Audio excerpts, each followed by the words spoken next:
So look where I am. I'm in the woods. I'm gonna read a book in the woods today. I wanted to tell you guys about what made me inspired to start doing these story times, because I ran into a friend of mine yesterday and he was saying, we really like your story times at our house, and it makes us feel really happy when we listen to you read stories. And part of the reason I started doing it was because of COVID. Everything shut down and we all had to kind of stay stuck inside, and I didn't get to teach my pottery classes anymore, so I was really looking for a way to stay connected with the kids in my class and help other parents out who are at home doing homeschool. And so I thought about the people that I used to watch when I was a kid that helped me learn, and two of my favorite people were Fred Penner, who's a Canadian, and Mr. Dressup. And they always talked to me like I was really important when I was little, and they made me feel really special and like I had something valuable to put into the world. And they asked me questions and made me feel like they were with me. So that was something I wanted to do for kids too, because I grew up working with kids when I was a kid, and now as an adult I think about the type of person that I want to be when I'm an old lady. And so if you think about the kind of person you want to be when you grow up, what kind of old person do you want to be? Do you want to be, like kind of person who kind of spends a lot of time by themselves, drinking tea and knitting, or like puttering around the golf course, or planting things and taking care of animals? Or do you want to be the kind of person who's kind of like grumpy, staying in your house, yelling at kids to get off your yard, telling people what to do, being annoyed?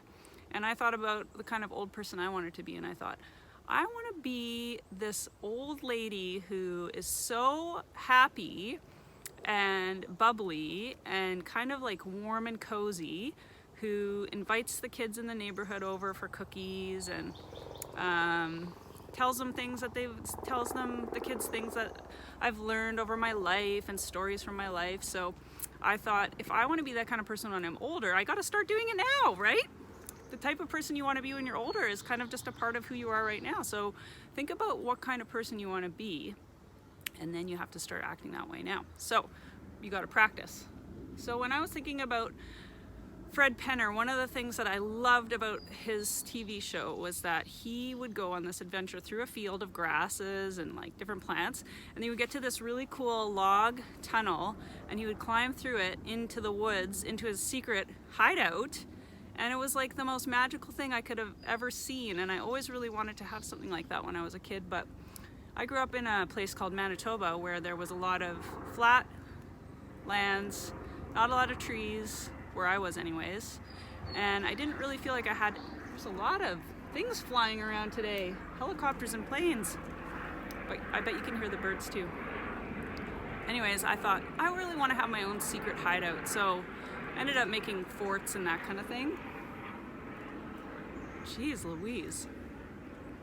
And now, as a 41-year-old, I finally moved to a place in Vancouver where I get to be really close to the woods all the time, and I've kind of found a secret hideout for myself and my kids. So I'm going to turn the camera around and I'm going to show you where I like to walk when I'm having some relaxing time by myself.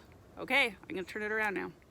This is the little path that's really close to where I live, just out the end of my street. And now we're going to walk down the path and see what we find. I've actually been taking some really fun classes. I'm learning about what kinds of plants you can eat in the woods. But I really love looking at all the green leaves and moss. Like, look at this tree. It's so magical seeing all this moss. And if you look at it really close, sometimes you can see little bugs. Sometimes there's little flowers growing off the moss. It's very nice to smell and touch. And if you're ever feeling like you just can't figure out what to do, or you're feeling a little worried or sad or even happy, You can just wander around. Oops, I almost fell. Wander around, and look, we put a little swing here off of this broken down tree for Bernice. Freddie tried it the other day, but it was a little bit too short. But it's a nice place to sit and just listen to the birds. And you can climb up there. It's a really nice place to play. And look at these rocks and sticks with moss all over them. So pretty. So I'm going to find a little spot to sit here in the woods, and I'm going to read you this really funny book I found that I think you're going to like. Okay, so I found a cool log to sit on here. This is the book I'm going to read. It's super funny. It's called When the Wind Changed by Ruth Park and Deborah Niland. Isn't it funny? It's making the funniest face. Just trying to make sure that you can see the book properly. Okay. Listen to the birds. Don't they sound nice? Look at this cat. Ah, it's so funny. Look at that face. So maybe after we read this book together, you could try doing some drawings like this illustration style, because look at it's all little. I had a little you can see my fingers are all dirty because I was walking on a log and I slipped when I was trying to find this spot and I got really dirty, but it's pretty fun anyways. Okay, so look at this drawing style. There's like all these little lines and little squiggles to make patterns. It's a really fun way to draw. Maybe you can try that after this book is done. There was this boy named Josh. He could do lots of things. There was one thing he could do best of all. He could make faces. He found out how good he was at making faces because of the dog next door.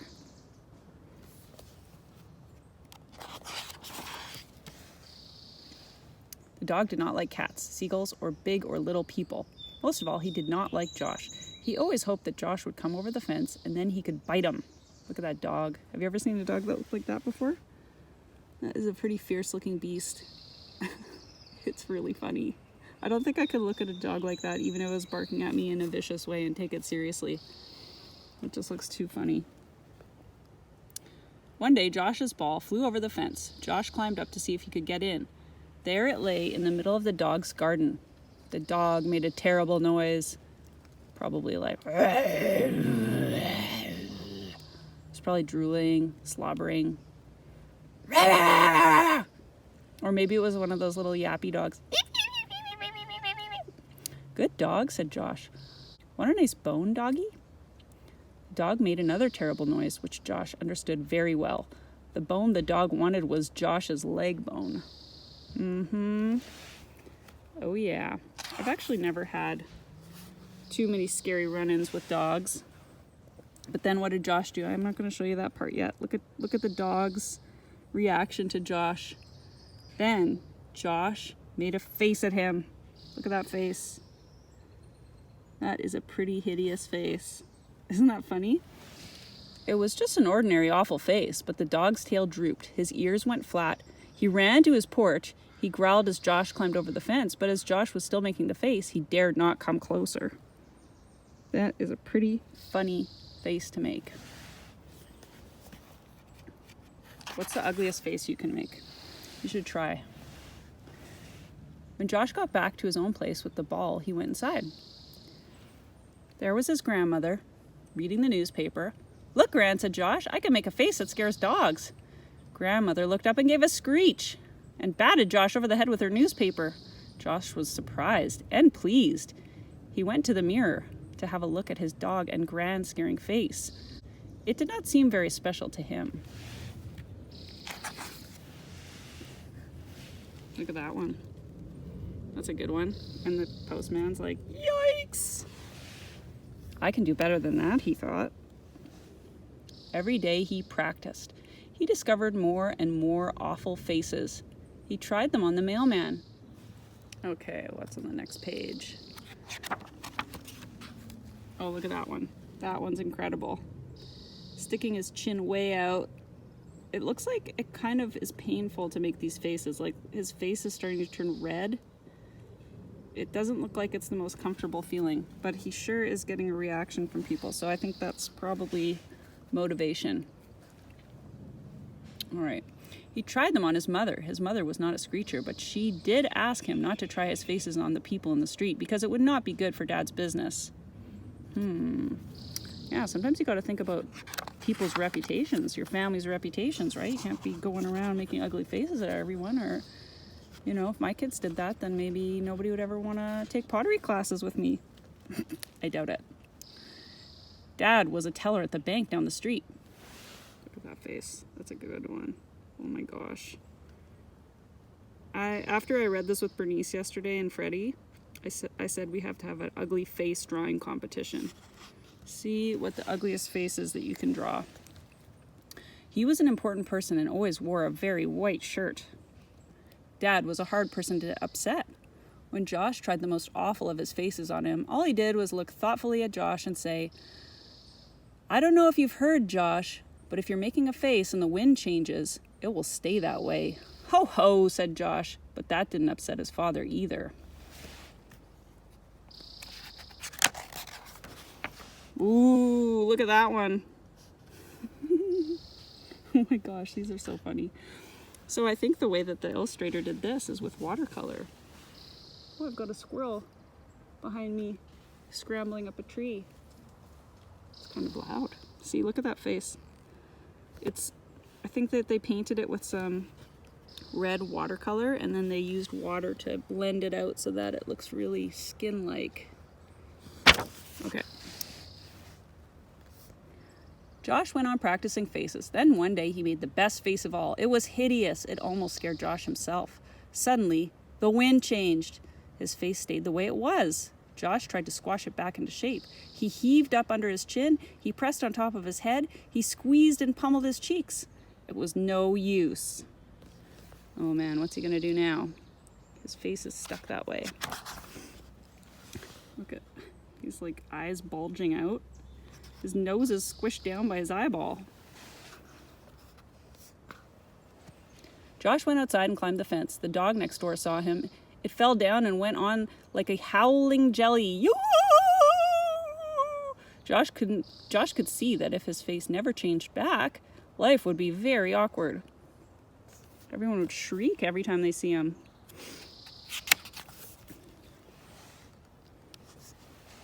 He decided to go and ask his dad what to do. After all, Dad had known what would happen when the wind changed. He might know some more. As Josh was a thoughtful boy, he put on his cowboy hat and tied a red hanky around his face. This was so he would not scare people in the street. Look at all those cool faces. I like the way that this person draws hair here with the little lines to make it look like round ringlets. And then this one's like kind of frizzy little wiggles. It's fun to try drawing that way. Okay, what's going to happen next? When he reached the bank, a robbery was going on. People had their hands up, and a hold-up man was waving a gun at Dad. Josh was so worried about his face that he noticed nothing. Uh-oh, that would be very scary. See, this guy's got a stocking over his head so that you can't really see what his face looks like. Have you ever tried that with nylons? Pull them over your head. Looks really funny. He marched up to the counter, pulled off his hat and hanky, and said, "Look, Dad!"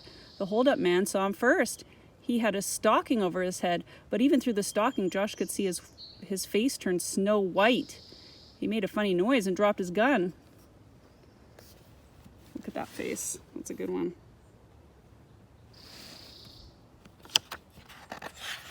I remember one time my dad said, when I was a kid, I didn't make an ugly face, but when I was probably 3, I went into his bedroom at night because I was scared, and I just stood beside him, beside the bed, just like stared right at him, right close to his face.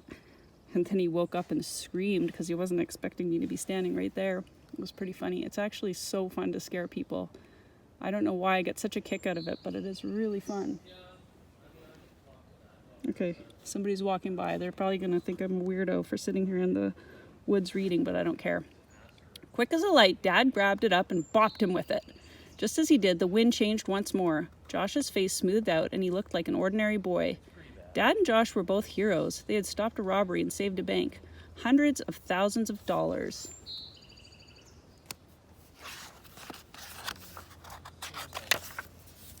That That night, Dad was on the news program on TV. He explained what had happened. He said that Josh had decided he would never make awful faces again. Funny thing, said Dad, when I was a boy, I was very good at making faces. This was my best one. Just look at this. Look at that. Just then, the wind changed. Ah, he's stuck like that forever. Now, you need to try and draw a face like this. It will give you a good laugh. Okay, I'm going to turn the camera around and we can talk about this book. So, what did you think about that book? It was pretty funny, hey? All the ugly faces. So, why don't you try doing some drawings of some really hideous faces? Oops! I have my phone propped up on a little tiny piece of plasticine here. Try drawing some funny, really ugly faces and then send me some pictures through my messages on Instagram. I'd love to see them, and I'll post them on my stories or something, just because I think it's so good to try and draw really weird, strange things. You know, a lot of times we focus on trying to draw like really realistic people or that kind of thing, but what if you draw like really funny, weird looking faces? And you could even do it with animals, like a funny looking dog like that one in the book that was so good. And try drawing with some of those lines, those squiggly lines. And try and get outside in the woods. There's this park in Vancouver, if you live in Vancouver, that I never knew about until I moved out to this new area. It's called Everett Crowley Park, and it's very bright, isn't it? And it's called Southeast Vancouver, close to Fraser River.